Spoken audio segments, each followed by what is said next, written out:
नमस्कार दोस्तों। हिंदुओं को एकत्रित और इकट्ठा करने के लिए धीरेन्द्र शास्त्री बागेश्वर धाम के मुखी उन्होंने पद यात्रा शुरू की है।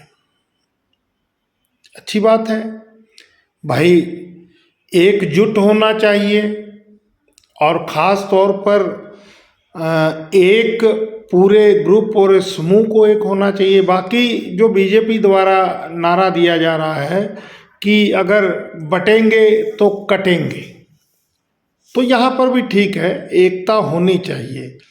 क्योंकि अगर हम उस नारे की गहराई तक पहुँचे तो ये शब्द हिंदू कम्युनिटी के लिए कहे गए हैं, लेकिन अगर हम इसको दूसरे तरीके से सोचें तो हम भारतवासी अगर एक रहेंगे, चाहे हम किसी भी धर्म से बिलोंग करते हैं, तो हम लोगों को कोई भी व्यक्ति, बाहरी व्यक्ति आके लूट नहीं पाएगा, जैसा कि हमारे देश का पुराना इतिहास रहा है।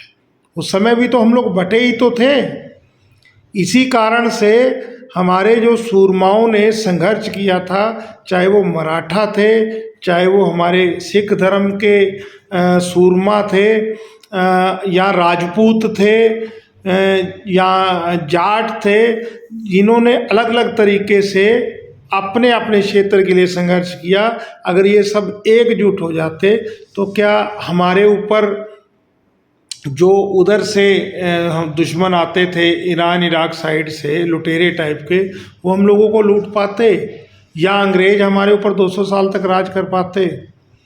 लेकिन अब एक बात जो मेरे मन में विचार आ रहा है, जिसके ऊपर मैं आप लोगों से बात करना चाहता हूँ, वो बात ये है दोस्तों कि जैसे आज धीरेन्द्र शास्त्री ने कहा कि हिंदू हिंदुओं के साथ ही व्यापार करे, ये एकता की बात नहीं है।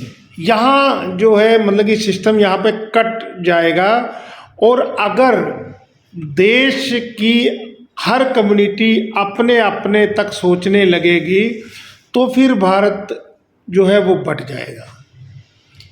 और जाहिर सी बात है, जब किन्हीं कारणों से 47 के समय 3 हिस्सों में हमारा देश बटा, तो उन 3 हिस्सों पे देश बटने के साथ में हमारे काफ़ी बढ़िया क्षेत्र पाकिस्तान और अफ़गानिस्तान में पाकिस्तान और बांग्लादेश में चले गए।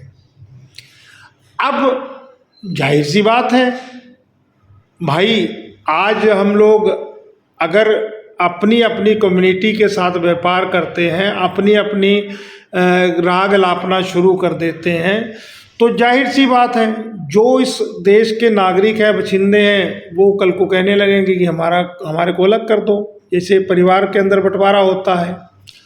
तो इस हिसाब से क्या ये अपनी राजनीति को चमकाने के लिए या अपनी गुडविल बनाने के लिए देश के कई टुकड़े कर देना चाहते हैं?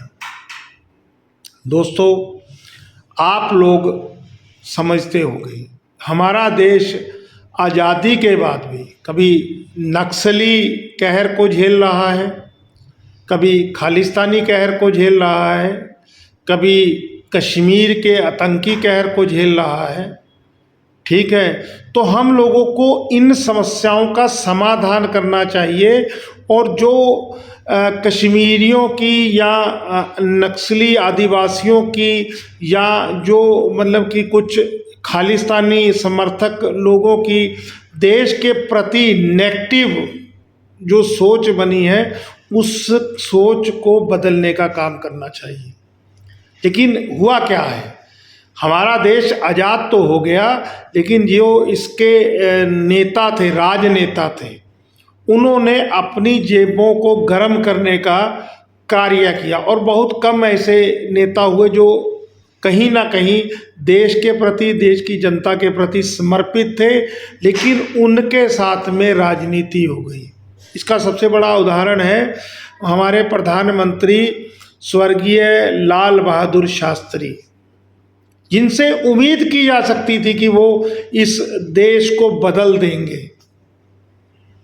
अभी मैं किसान यूनियन के साथ में जुड़ा हूँ, लेकिन मैं देखता क्या हूँ कि कुछ मुद्दों को लेकर हम लोग अपने संघर्ष करते हैं, लेकिन बीच के अंदर कुछ ऐसे नेता भी हैं, किसान नेता भी हैं, जो कहीं ना कहीं बिक जाते हैं, जिसके कारण हमारी जो बात जो होती है उसका वजन कम हो जाता है। तो इस सब से क्या होता है? इस सब से ये होता है कि हम लोगों को जो पूंजीवादी जो मतलब कि व्यापारी लोग हैं, पूंजीवादी व्यापारी लोग, जो बड़ी बड़ी जो मतलब कि एजेंसियां हैं, वो हम लोगों को बांटने का काम कर रही हैं, ताकि हम एकजुट होकर उनके खिलाफ ना खड़े हो पाएं और वो हमारे देश को आहिस्ता आहिस्ता, हमारी पब्लिक को आहिस्ता आहिस्ता लूटने का काम करें। अब भाई धीरेन्द्र शास्त्री जी और बागेश्वर धाम का काफ़ी अच्छा फैन फॉलोइंग है और काफ़ी उनको लोगों के द्वारा स्नेह मिल रहा था।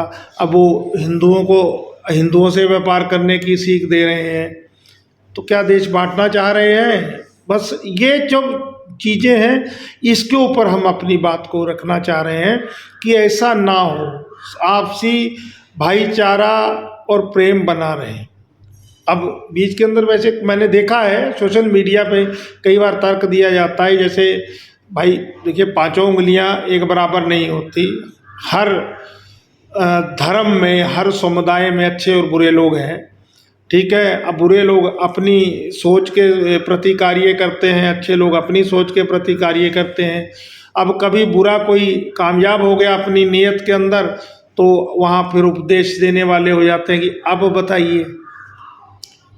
तो दोस्तों, अपनी मानसिकता को दूसरे के प्रति द्वेष वाला मत बनाइए, क्योंकि ये देश जो है, इस देश के अंदर आपसी भाईचारा ही हमारी ताकत है।